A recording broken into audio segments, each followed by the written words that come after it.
ফটিক এই গল্পের প্রাণ। গ্রামে সে ছেলেদের দলের নেতা। মামা তাকে কলকাতায় নিয়ে যাবেন পড়াশোনা শেখাতে। কলকাতায় এসে ফটিক যেন খাঁচায় বন্দি পাখি। শহরের কোলাহল, মামার বাড়ির নিয়ম, মামির বিরক্তি, সব কিছু তাকে আঘাত করতে থাকে প্রতিদিন। মামির চোখে সে এক বাড়তি বোঝা। তার ঠোঁটের কথা যেন ছুরির মতো বিঁধে যায়। স্কুলে সে অচেনা, অযোগ্য। পড়া তার মাথায় ঢোকে না। শিক্ষক বকেন, সহপাঠীরা হাসে। যে ছেলে গ্রামের সবার নেতা ছিল, সে এখানে উপহাসের পাত্র মাত্র। রাত্রি বিছানায় শুয়ে তার মনে পড়ে যায় গ্রামের কথা। নদীর ধারে ছুটে বেড়ানো, মায়ের ডাক, খোলা আকাশ। তার বুকের ভেতর তখন শুধু একটাই আকুতি, আমি বাড়ি যাব।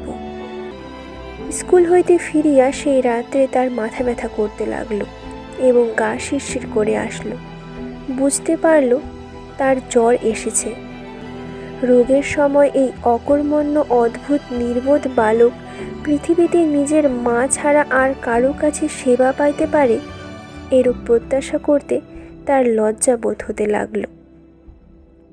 পরদিন প্রাতকালে ফটিককে আর দেখা গেল না। দুজন পুলিশের লোক গাড়ি থেকে ফটিককে ধরাধরি করে নামিয়ে বিশম্ভর বাবুর নিকট উপস্থিত করল। প্রতিভাবে তাকিয়ে বলল, মামা, আমার ছুটি হয়েছে কি?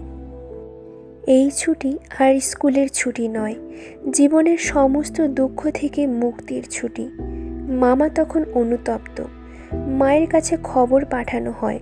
মা ছুটে আসেন, ছেলের শিয়রে বসে কাঁদতে থাকেন। ফটিক, আমি এসেছি বাবা। কিন্তু ততক্ষণে দেরি হয়ে গেছে। ফটিক আধখোলা চোখে তাকিয়ে ফিসফিস করে বলে, মা, এখন আমার ছুটি হয়েছে। মা, এখন আমি বাড়ি যাচ্ছি।